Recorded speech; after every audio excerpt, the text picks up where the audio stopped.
Thanks for joining us here on the Move podcast. I'm JB Hager, and more importantly, I am joined by Johan Bruneel and George Hincapie, who's at his Fondo, I believe. I believe you're already in Chattanooga. Is that right? I am. I'm at our buddy Brad's place, which you and I had a great time here last year. We're going to miss you guys this year. We got a nice big ride tomorrow morning, 80 miles. Hopefully the weather cooperates. But other than that, all is good. But we're here, more importantly, to do a preview of the Giro D'Italia, Tour of Italy this year for 2024. We have a clear leader. We'll get into that, a clear favorite, I should say. But this is exciting. And props to George for lining this up. Before we wrap up the show today, we're going to talk to American cyclist Magnus Sheffield of Team Ineos and his first Grand Tour. That's got to take you guys back. Do you remember what was going through your head for your first Grand Tour? That's got to be kind of overwhelming. I imagine a lot of jitters, a lot of excitement. What was your first Grand Tour, George? The Vuelta, 95 Vuelta. Oh, yeah, where you were like crushing me every day. The one you had nightmares of a yellow dot in front of you. Okay. Yeah, the Once hit squad. I still wake up with nightmares about that. Yeah. Well, my first Grand Tour was actually the Tour de France. So that was, never done a Grand Tour before. And it was overwhelming, I have to say. But anyway, in case of Magnus, it's also going to be, quite the event. It's something very special. 3-week stage race, especially with all the activities before, which are completely different to any other race. Yeah. But I'm pretty sure he's going to do really well. Yeah, I agree. What a great head he's got on his shoulders. Young kid. He seems full of confidence. He's on one of the best teams in the world, and a very unlikely path to professional cycling coming from upstate New York. To see him get to this level has been pretty amazing to watch. And now he's one of the best time trialists in the world. We won't give away his interview, but that's some part of his goals for this race. Definitely stay tuned for Magnus's interview at the end of the show. All right. Before we get into this the outlook here, or a preview of the Giro d'Italia and a clear favorite, I do want to check in with a couple of our partners. Today's show is brought to you by Ventum. You've probably noticed over the last several years, if you've been, listening to the show, watching the show, we're all on NS1 road bikes. We all have GS1 gravel bikes. We love them. You could be, by the end of this Giro, on your own brand new Ventum NS1. They're doing the bike giveaway. It's free to register. You can join it. All you have to do is go to ventumracing.com/the-move. This campaign is going to run until the end of the Giro, and we're going to draw a winner. So if you're in the market for a new bike, check out the Ventum NS1 or the GS1. And while you're at it, register to win a free one. Let your friends know, too, all your riding buddies. Let's all register and see if one of us can walk away with this brand new Ventum NS1 road bike. Again, ventumracing.com/the-move. Today's show is also brought to you by Tushy. Now, it's about time us Americans catch up with a lot of the Europeans by having a bidet. And you don't have to change your entire toilet in your restroom. It's a really simple add-on. You can do it in under 10 minutes. There's no additional plumbing, no electricity needed. And there's also a 30-day hassle-free return if for whatever reason you feel the need to return it, and a 12-month warranty. So join 3 million people who actually, it says here, 3 million butts who have already made the switch to Tushy for a limited time. Our listeners get 10% off the entire order by using the code WEDO at checkout. It's WEDO, WEDU at checkout at hellotushy.com. Promo code WEDO. All right, we'll start out with you, Johan. Very shaken up season with injuries, and all of us from the beginning were like looking at Tadej Pogacar, who wants to do the double, right? Mm-hmm. The Giro Tour, which is, it seems like because of injuries, well, regardless of injuries, he's definitely a favorite, right? But the season has really opened up for him to execute this. So let's jump right into that. By far, he is the favorite. It is how do you beat Pogacar, correct? Yeah, I think so. I mean, if you look at the competition, with all the respect for the others, I mean, we do have Geraint Thomas, who already won the Tour, was second in the Tour, was third in the Tour, was second in the Giro. He is, in my opinion, Pogacar's biggest rival. We have Romain Bardet, who was on the podium of the Tour twice, second and third. But it's not the same kind of rivalry as usual in other Grand Tours. So I think it's Pogacar's race to lose. The question is, how will he lose this? In my opinion, he can lose this by being too greedy. We've seen already that Pogacar this year is on a different level than last year. He started the season with Strade Bianche, blew everybody out. Liège-Bastogne-Liège, another demonstration. Volta Catalunya, did whatever he wanted. So, but of course, this is the first Grand Tour, and I just think that he's super, super ready. My question is, will Pogacar give it all 100% in this Giro, now that through the circumstances, there is a realistic possibility for him also to win the Tour again? We don't know yet what's going to happen with Jonas Vingegaard. Today, I actually read an interview that there is a possibility that he might do the Tour. His team manager sounds, I'm not going to say optimistic, but hopeful. I personally think it's going to be super difficult. But, talking about the Giro, this is Pogacar's race. He is the clear favorite. He's a 5-star, and everybody else is a 2 or a 1-star. So we'll see how that unfolds over the next 3 weeks. Yeah, and like you mentioned, Johan, I mean, he's definitely a clear favorite. And the races that he's set his mind this year so far to win, he's completely dominated. Was on a different level, was like racing against juniors. So perhaps, and you alluded to it a bit just now, he takes it a bit easier and doesn't have to completely dominate his competition, and just all he needs to do is win. We know that's a bit riskier strategy. We know that a lot of these guys are a lot more concerned with crashes and injuries these days, because the racing is faster, the racing is more intense. It seems to be more dangerous. So I think there's going to be a fine line there with him wanting to win, perhaps trying to hold back slightly for the Tour de France, but also paying a lot of attention to safety. And he's going to have to rely on his team for that.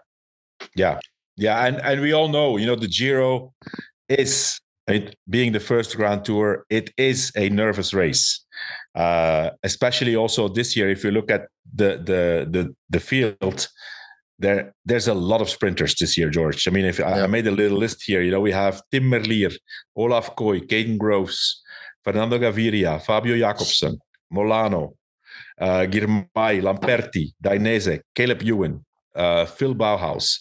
I mean, that's like 11 top sprinters with teams around them, to except Molano, because Molano is part of UAE, but teams around them who go to this Giro. And I even forgot the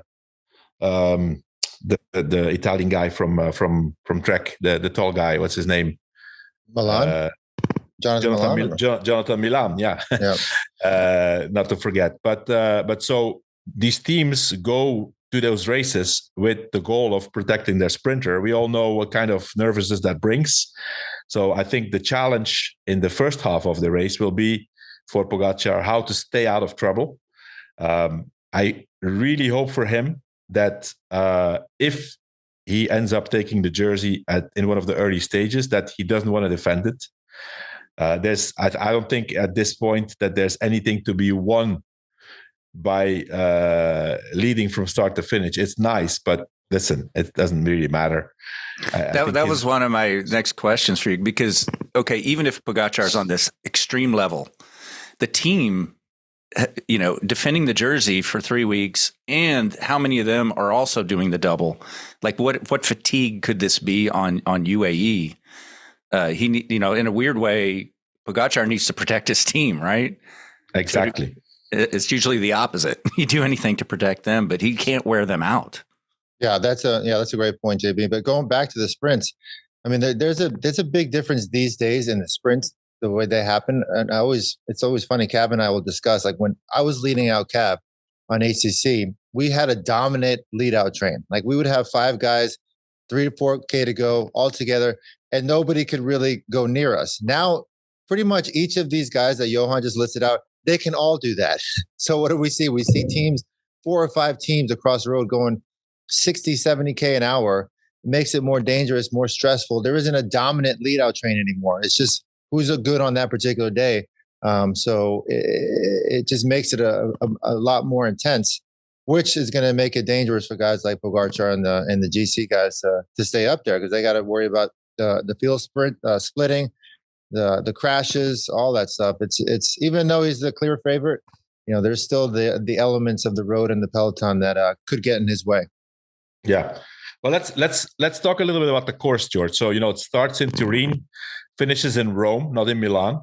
Also a nice place to finish, by the way. But if you look at the whole course, I can't think of it is less mountainous than usual. If you look at the total elevation, this year there's 44,000 meters of vertical climbing. That's 8,000 meters less than last year. That's basically the combination of 2 big mountain stages less.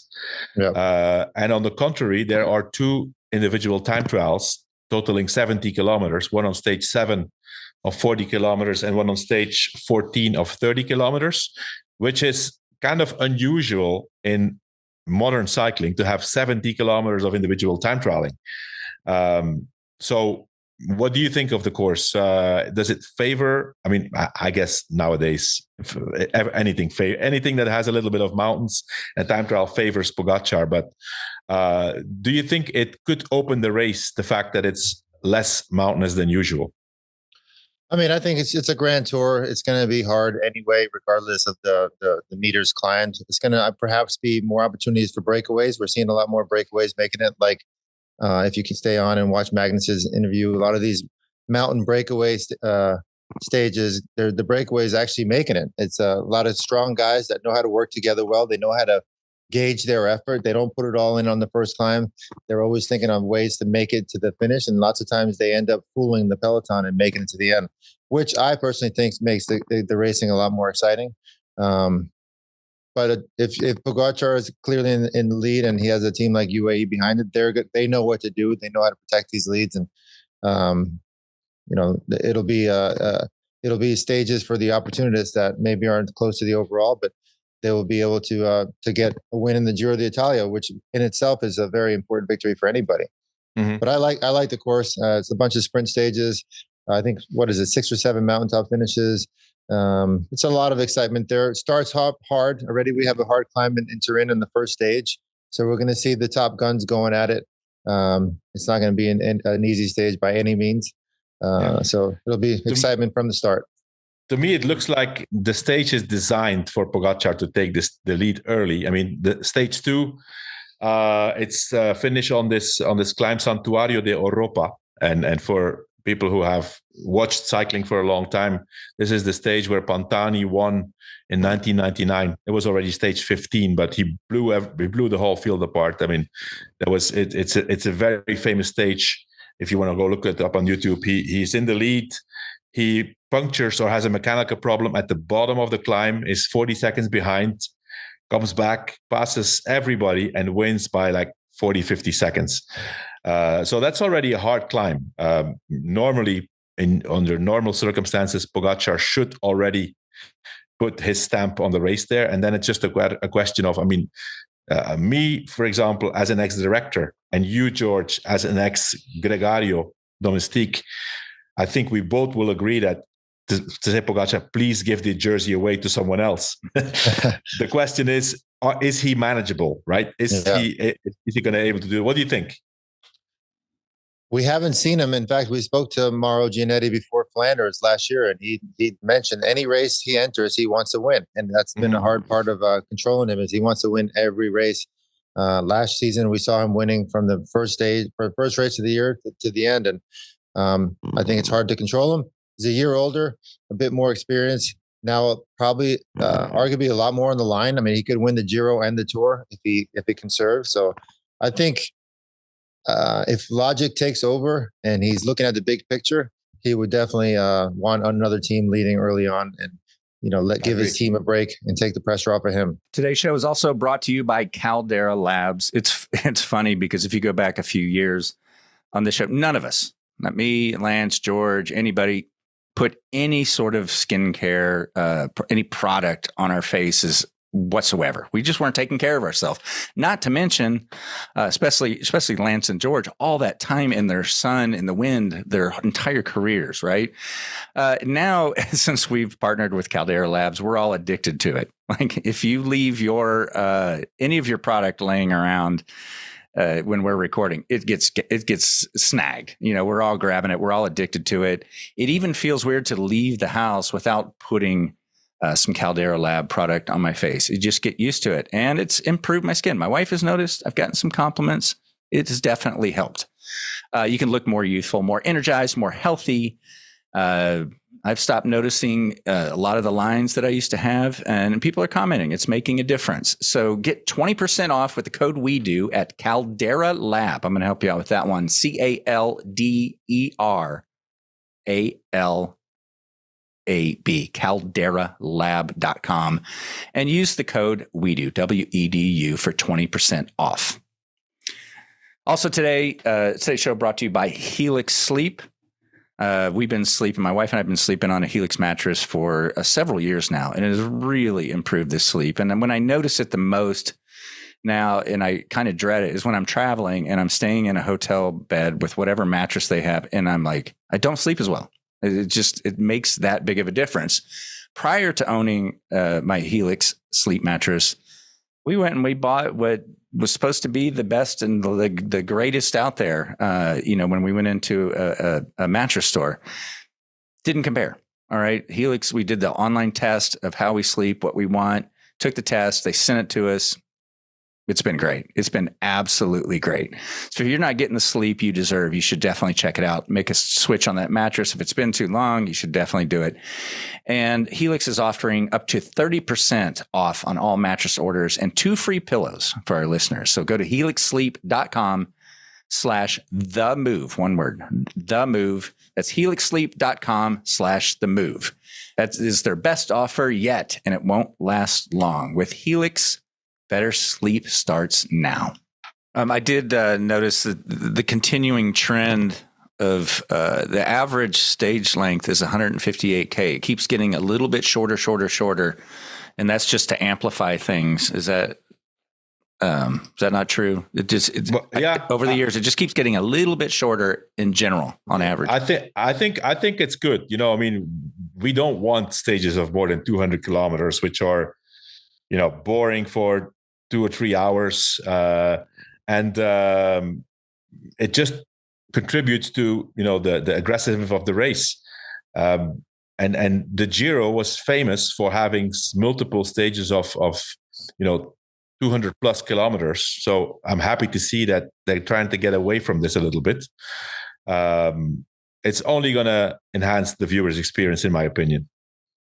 I agree. Shorter stage, a lot more room for attacking, making it high pace, although they seem to be racing everything these days full gas. But 150, 160K stage is, they could do that in four-ish hours and race full gas the whole time, which will make it very exciting. It could make a lot of, the stages coming right down to the wire, which we love to see as fans. It always makes it more exciting to make it a close race. Not to put you on the spot here, but if Pogacar is able to pull off the Giro Tour double, where does that put him in the history books? Do you know how many people have pulled that off the top of your head? That's probably a tough one. Modern cycling, anyway. The last one to do the double was Pantani in 1998. Before we had Miguel Indurain, who's done it, I think 2 times. Then I think Bernard Hinault did it a few times. I think 3 times. Eddie Merckx did it. So, really, the big names. It's, Stephen Roach did it. On top of that, he won the World Championships in the same year. Yeah. It would be historic, but personally, I think that's something you can only think about afterwards. Right now, I think Pogacar's on track to have a good chance, but he first needs to win the Giro. And I think one of the difficult things is, being such a big favorite. It comes with a huge responsibility, and it comes with basically the whole peloton riding against you, especially the teams of those secondary favorites like Ineos. So also Romain Bardet, who's one of the favorites for the podium at least. Their teams, they will definitely not collaborate in any way, even if the situation gets out of control for UAE and Pogacar. You can't expect no help from anybody. And even if those guys have ambition for second and third, at least in the first part of the race, they will have to do everything by themselves. So, then you have another rider like Ben O'Connor, for example. Ben O'Connor was fourth in the Tour, I think, a few years ago. So if you can be fourth on the Tour, you can have ambition to be on the podium of the Giro. And on top of that, he has the Decathlon AG2R team around him, who this year is performing amazingly. I think they're fourth or fifth in the team's classification, or winning a lot of races. And for Pogacar, being the sole and only favorite, he has his work cut out, and especially his team.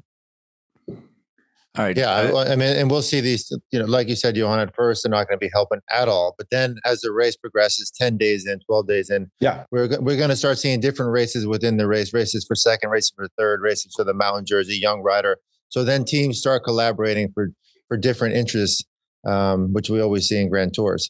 But I agree with you, Johan. Decathlon is on a roll. Larry Warbass is on the team. I'm excited to have him watch him, helping his team leader there, Ben O'Connor. Those guys, it's been an impressive season for them, and typically they usually shine in the Grand Tours, in the Tour de France. But this year they've started early and have been on a roll, and I'm excited to see what they can do in the Giro. And Romain Bardet, I agree, he's on a sort of a smaller team, but he's back. It seems to be back to his best. He said in Liège, best on Liège, he's been feeling as good as he has since when he got second in the Tour de France. So it's great to see him back at his level. And he's a rider with panache. He attacks. He doesn't really wait around for anybody. He doesn't seem to have fear. And I think he's got nothing to lose. So he's definitely a great podium contender. Yeah, for sure. I want to get your. What about Danny Martinez, George? I mean, he's one of the guys I put down here. And I know you spent some time with him in Colombia a few weeks ago. How do you see his chances? Well, we actually ran into him at the top of Las Palmas a couple of weeks ago when my son and I were there training. Great guy. He invited us to do the rest of the lap with him. He was on his TT bike. The team gave him basically the whole spring, most of the spring off, to go back to Medellin and train at altitude. They know that he'll get the best training. He had a follow motorbike guy. He had his physical therapist with him. So his training was completely dialed in. Everything was catered toward the Giro. He seemed confident. He was one of the last, if not the last man standing for Egan Bernal when Bernal won it. He was a very huge player in that victory. So he knows his Giro well. And he finished fifth. And he finished fifth by being a domestique. So I like his shot. I like his podium chances. And his whole season is been centered around the Giro. So I think he's got a good shot. Great shot. Before I want you guys to actually do your best to do a podium prediction and your final parting thoughts. But before we do, it looks like Magnus Sheffield is in the waiting room. So let's go ahead and jump into that and see what he has to say going into his first Grand Tour. All right. We have Magnus Sheffield joining us here for the Move Giro preview show. I'm particularly very excited to have Magnus on. I'm a huge fan. He's a fellow New Yorkan. I mean, we can't say there's many New York cyclists that made it to the Pro Tour. I think there's less than 5. So it's pretty awesome to see Magnus make it to the top level, and actually much harder run than I did. I mean, he's up from upstate New York. It's cold as can be up there. So he had a really hard way to get into cycling, and he's made it to the top. And he's one of America's, if not one of the greatest talents we have right now on the Pro Tour scene. So I'm excited to have Magnus on the show. He's starting his first Grand Tour. And Magnus, welcome to the Move. Thank you for having me, guys. Yeah, it's great. So tell us how the first couple days have been. I remember the first my first Grand Tour, I can barely remember, but usually the first couple of days of a Grand Tour is just a lot of just sitting around doing nothing, getting bored. And, I wonder if things have changed in that front. Yeah, not really. I mean, so I just finished Tour Romandy on Sunday, and then I had a few days just easy, trying to recover. And then, because it's a short turnaround with the start tomorrow. And then I drove with my manager, Lumba, and I spoke with you then in the car. But yeah, last night we had the team presentation that ended up actually going quite late. I think we got back to the hotel around like 10 o'clock. So it is like, okay, you do 5 minutes maybe on the stage, but it's about probably close to 2.5, 3 hours of also kind of standing around. So there's a lot that goes on behind the scenes that you don't necessarily see or know. Yeah, for sure. Magnus, was the Giro on your program since the beginning of the season, or has it been a last minute, or did it just happen in the beginning of the season that the team decided, okay, let's take you to the Giro? No, the Giro was a really, really big goal of mine. This is my third year with Ineos. Last year would have been very likely that I had started my first Grand Tour, but unfortunately I had the really bad crash in Tour de Suisse, and then I had to completely reset. And then with the Paris Olympics this year, we felt when we sat down back in Mallorca in December that the Giro would be the best Grand Tour for me to debut in. The Tour is possible, but where my big ambitions are with the time trial, we thought it would be much better to do the Giro, especially with the time trials that we have in the first and second week. This has really been kind of the big highlight apart from the classics. But even this, I felt like I had to sacrifice a bit. I didn't do the opening weekend. I didn't do any of the Ardennes to really focus on more of the stage races and the build up to the Giro. Yeah, I was wondering why you weren't at some of those races. In fact, I texted you before, I think it was Roubaix, and wondering if you were going to be there. But I like the plan. You're slowly becoming one of the top time trialists in the world. Talk to us about, one, what's your role going to be in the next 3 weeks? I know you have one of the the favorites on your team, one of the strongest teams in the race as well. But are you going to get free reign for the time trials and or some stages, or you haven't really figured that out yet? Yeah, this first week is quite hectic, especially if you see like some of the finales. There's proper launching pads with these like 5-6K climbs at quite consistent gradients and quite close to the finish. So I think this first week is really just about being consistent, like trying to recover as best as possible, because the second week is going to be, I think, where you see the fireworks. We have the time trial, the first time trial at the end of the first week, and that's where I want to go for the win as best as possible. It's a really interesting time trial because it's quite flat, but I think the wind can play a big role. But it's a proper climb.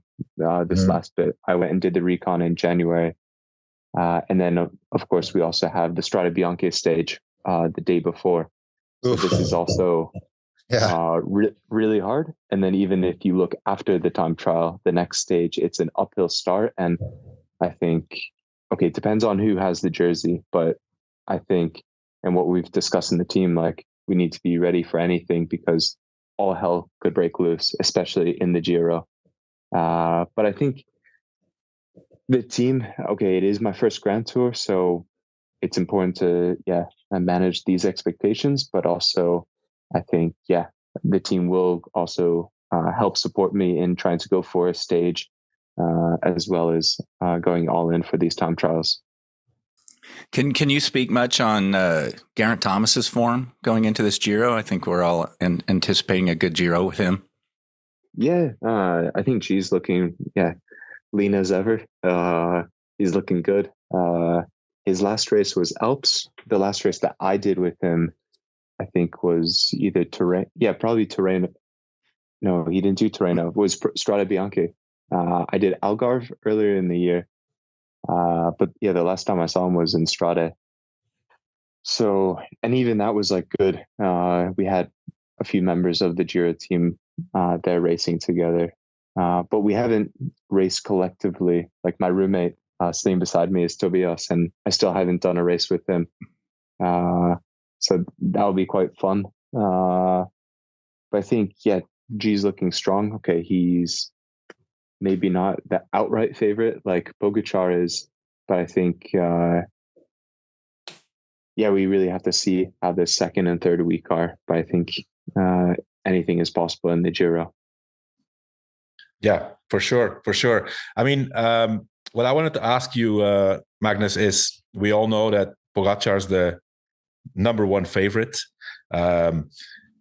You guys as a team, of course, I mean, I'm not going to ask you if you think you can beat Pogacar. I think you have to start the race thinking you can beat him, because everybody's beatable. The question is, how? How do you guys think you can beat Tadej Pogacar in this Giro D'Italia? That's a really tough question. that's probably the $1 million question, Johan. I think, okay, he also has a strong team here. Like in the press conference a few days ago, they said that Pogacar, he's not so good at altitude. But I don't know. You saw 2 years ago, and even last year, like against Jonas, like he is possible to be beaten. But again, that's like with someone that can animate the race like a Jonas. Mm-hmm. So I think it's really going to take the team's effort, like the collective effort, to really try isolate him. Mm-hmm. And I think he also needs to underestimate the component. So I think, okay, Pogacar, he is a ballsy rider. I'll give it to him. Like, he's not afraid of attacking. You saw that in Liège and also in Strade. But if we can somehow get up the road, get in front of the race, and also be able to isolate him from the rest of his teammates, like if you see the Slovenia stage, okay, it's a really hard start. You have really hard climbs in the middle and then the final, but there's also long valleys. And if you have a really strong breakaway, similar to like what you saw in Romandy, like it is possible to win from these breakaways if the GC teams start playing too much on the time and underestimating who's in front. So I do think that, okay, if we're able to get a really strong breakaway ahead and he is limited with his teammates that can pull, that's the best way. Mm-hmm. I agree. I think, it's a 3-week stage race. It's a 3-week race. And I think the beginning of the race is obviously hard. So there is, I think, a high possibility that he takes the leader's jersey on stage 1 or at least on stage 2. And then I personally think he's going to be his own worst enemy. And I think you guys need to try to exploit that. But anyway, you have a great staff around you, and I'm pretty sure that they know how to do that. Yeah, and Magnus, since you said the first time trial is a big goal of yours, are you going to be able to? And you don't have to say it if it's part of the team strategy, but a lot of times when this is the case, you take Garen, you stay with Garen as long as you can, you bring him to the foot of the first climb. For instance, tomorrow's got to climb near the finish, and then can you sit up and sort of save energy in this first week at all, or you got to go as long as you can every day till as close to the finish as possible? No, I think especially with it being my first Grand Tour and my ambitions in the second and third week, it's going to be about taking care of myself. The first 4 or 5 stages. So I think the most important thing is positioning the guys into the crucial climbs and the pinch points, like G and Timon for the GC. But then also you have to keep in mind we have Filippo and Johnny for stages. Yeah. So these 2 guys are weapons if they can get close to the final in good position. But for me, it's going to be really important to manage my effort especially in this first opening week. Yeah, Grand Tour first week's always chaos, whether it's the Giro, the Vuelta, or the Tour. I know we're going to be super excited watching. You got a couple other Americans joining you, not on your team, but along in the race as well. So I think it's a good time for American cycling. And Magnus, we really appreciate having you on. We might check in a couple of days or in a week to see how it's going, but thank you very much. Johan, JB, you guys anything else for Magnus? No, from my side, good luck. Open your eyes and learn. And I think, you're in the right environment. So we're going to be rooting for you. So Magnus, all the guys would always make fun of me in my last couple of years of Grand Tours because I was always like the first one at the dinner table, the first one leaving the dinner table, the first one at massage, and the first one sleeping. But you know what? Grand Tour, every little bit counts. So just remember that. Save as much energy as you can every day, and just always focus on the next day to come. Take it day by day. Yeah, I just have one silly question. You don't sound like a guy from upstate New York. You sound like you've been spending more time in England or Ireland. What's with the accent? Where have you been spending time? No, this is my problem. Is all my teammates, they give me a bunch. Yeah, when I first joined the team, I got a lot of banter, or they gave me a lot of shit on how I spoke. So I think I'm slowly adapting just to fit in. Yeah. Nice. Awesome. Well, good luck, Magnus. Once I come back to New York, then I'll back into it. Yeah, normal again. Yeah, that's not going to work well in New York. I can guarantee you that. We got to keep our New York roots,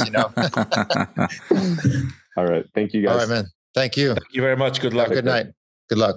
All right. So we got our podium picks. Johan, you want to go first? Well, I'm going to say Pogacar, Geraint Thomas.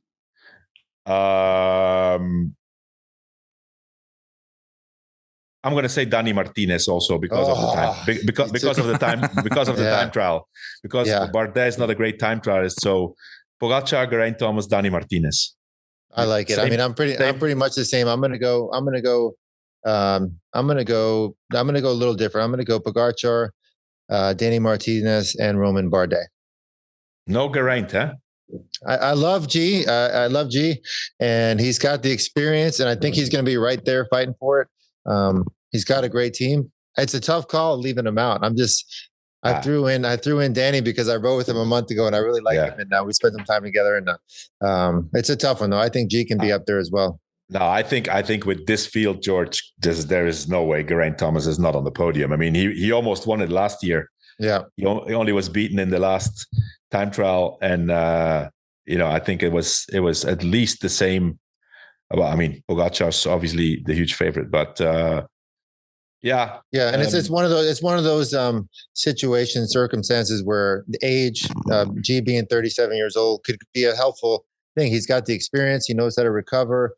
He's a great time trialist, so he can use these, like Magnus mentions in his interview, which you guys just saw.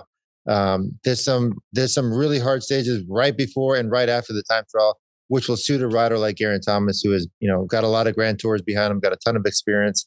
He's definitely one of the clear podium favorites as well.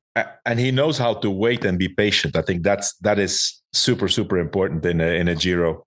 Yes. Typically the Giro is decided always in the last week. This one will be no different.